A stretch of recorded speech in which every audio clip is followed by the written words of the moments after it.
ஷே பெஸ்டோ ஏண்டா நாங்கள் வெளியில் நிற்கும். எவ்வளோ பெரிய சேட்டைக்கு வாரியடா, எவ்வளோ பெரிய சேட்டை அடா மானிட பெயடா. அதான் எங்கள் அண்ணன் மகன் நாங்கள் போனோம். அவன் எந்த இடத்துக்கு போகிறானோ அங்கங்கே போனோம். இங்கே ஐயா இருக்கார், அங்கே கோயில் இருக்கா. அப்போ மண்டையில் மசாலா அரைச்சி தேய்ச்சி வச்சுருக்காரு. புரியுதா? இது கணக்கு போட்டு ஏற்றி வச்சுக்கிட்டு இருக்காரு. குடுக்கிற குடுப்பா நேரம் விளவாரி எடுக்கிறத துவைச்சி எடுப்பார். புரிஞ்சுக்கோங்கடா. ஆட்டாமல் போங்கடா, ஓட்டாமல் போங்கடா, ஆட்டாதீங்கடா. கூடிய சீக்கிரம் 500 சோழி முடிஞ்சோண்டா. உள்ளே வந்து எல்லா வேலையும் பார்த்து போயிட்டேன். கைலாசத்தில் ஏக்கரை சுத்தம் பண்ணிட்டு போயிட்டேன்.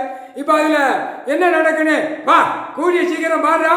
சீக்கிரமா வந்தவன் போனவன் தூண்டி விட்டவன் தொலைஞ்சான். குடும்பம் சுடுகாட்டுக்கு எரிப்புக்கு போகும். அவன் இயந்திரத்தை முள்ள சுத்தம் பண்ணால அந்த இயந்திரம் இருக்கா, அது அவருக்கு தெரியும். ஒன்று க்ளோஸ் பண்ணுவார், இல்லைன்னா அவன் வீட்டில் கண்ணீர் கூத்தலமா காகித பேப்பர் பிடுங்கி நாசமாக போயிடுவான். ஏண்டா அதான் சொல்லுதான்ல, ஈஸ்வர மகன் சொல்லுதான்ல, எங்கள் அண்ணன் மகன் சொல்லுதான்ல, போடா கேஸ் நடக்கு. அவன் சொல்லுதான், அவன் பிறகு திங்கவே பிறகு தின்னுட்டே தான் இருப்பான். அந்த இடத்துல தின்னு ருசி ஏண்டவன். அதான் மல்லாக்க படுக்கான், குப்புற படுக்கான். ஆனால் கிளியர் பண்ணிட்டு போயிட்டேன். இடிச்ச சுத்தம் பண்ணி போயிட்டேன். இடிச்ச சுத்தம் பண்ணியிருக்கேன். இன்னும் குறை இருக்குது.